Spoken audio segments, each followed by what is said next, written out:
Jacek Čech, 40-ročný plavec Tarnobřegu, je paraolympijský reprezentant Poľska v plávaní.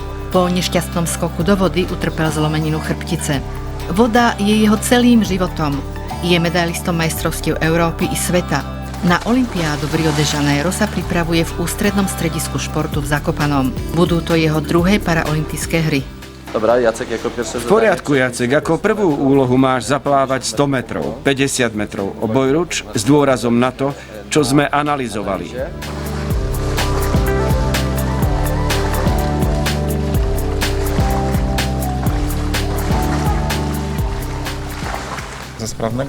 Zo šikovného chlapca, ktorý mal 18 rokov, som zrazu ostal pripútaný na lôžko.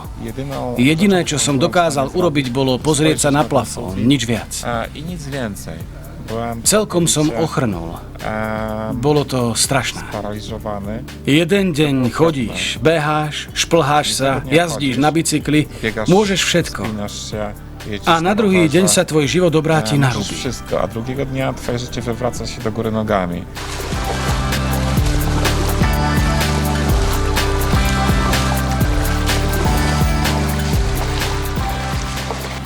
To, čo sa stalo, bola nešťastná zhoda okolností.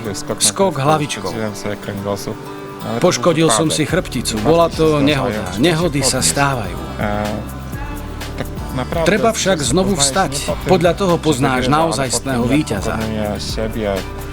Meradlom nie je výhra, ale prekonanie samého seba. Víťazstvo nad ťažkosťami, s ktorými sa stretneš, a tých je v živote dosť. Ja som sa zdvihol, na vodu som nezanevrel, dokonca som si ju zamiloval. Určitým spôsobom mi dáva slobodu. Schádzam z tohto vozíka, vstupujem do vody a som samostatný. Môžem sa hýbať, cítim tú vodu, chladím. Je pre mňa šancou na to, aby som mohol preraziť, dosiahnuť športové úspechy, ale aj veľkým zadosťučinením, že som sa nevzdal a zvíťazil. Je to človek, ktorý ráno nerieši problém typu zaspal som do práce, ale nemôžem sa postaviť na nohy, nemôžem cítiť rosu na tráve, nemôžem sa prejsť, nemôžem ísť na toaletu. Všetko mu zaberá oveľa viac času. Jeho deň je precízne zorganizovaný, čo je výnimočne obdivuhodné. Poznám veľa profesionálnych športovcov, z ktorých ani 40% nepristupuje k svojim výkonom tak profesionálne ako Jacek. K tomu, čo chce dosiahnuť a ako vysoko si stále stavia latku. Poprzeczki, jak wysoko sobie ją postawił. Jedným pohybom sa dotýka steny a hneď sa otáča. Vidíš?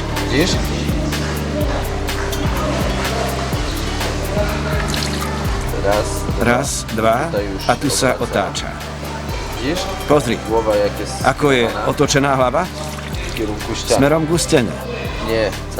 Nie je po celý čas na plafón, ale smerom k stene. Prehadzuje telo, robí to všetko oveľa dynamickejšie.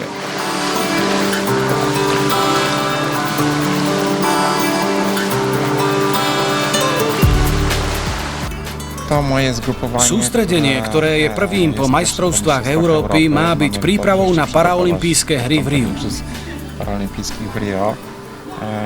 Som tu hlavne preto, aby som dorusoval techniku, ako ste videli.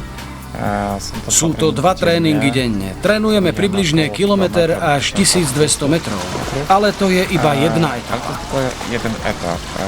Druhou etapou sú cvičenia v teréne, hlavne v horách na zlepšenie odolnosti. Osvedčilo sa to v prípade našich futbalistov pod vedením trénera Kazimierza Gorského. Osvedčilo sa to viacnásobne Justine Kovalčík. Dúfam, že aj mne.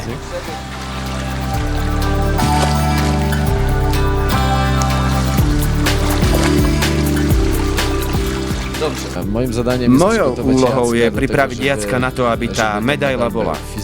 Máme spracovaný plán, aby bol na vrchole svojej formy práve v momente, keď bude štartovať.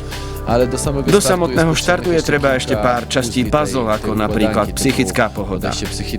Spolupracujeme s Asiom Bučiš, ktorá je výbornou psychologičkou, tiež bola plavkyňou, štartovala na olympijských hrách.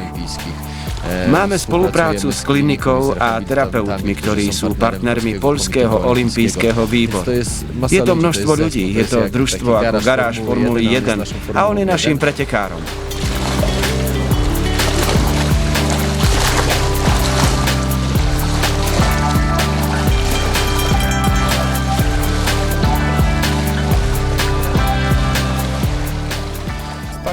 Dávam si za cieľ vylepšiť vlastné rekordy, byť medzi víťazmi, vyhrať nad osudom a vybojovať medailu, samozrejme, keď Boh dá. Predovšetkým však najrýchlejšie zaplávať na pretekoch svojho života. 20 metrov, ešte raz. Pozri, dráha, v ktorej sa vyhráva. Prvá 15.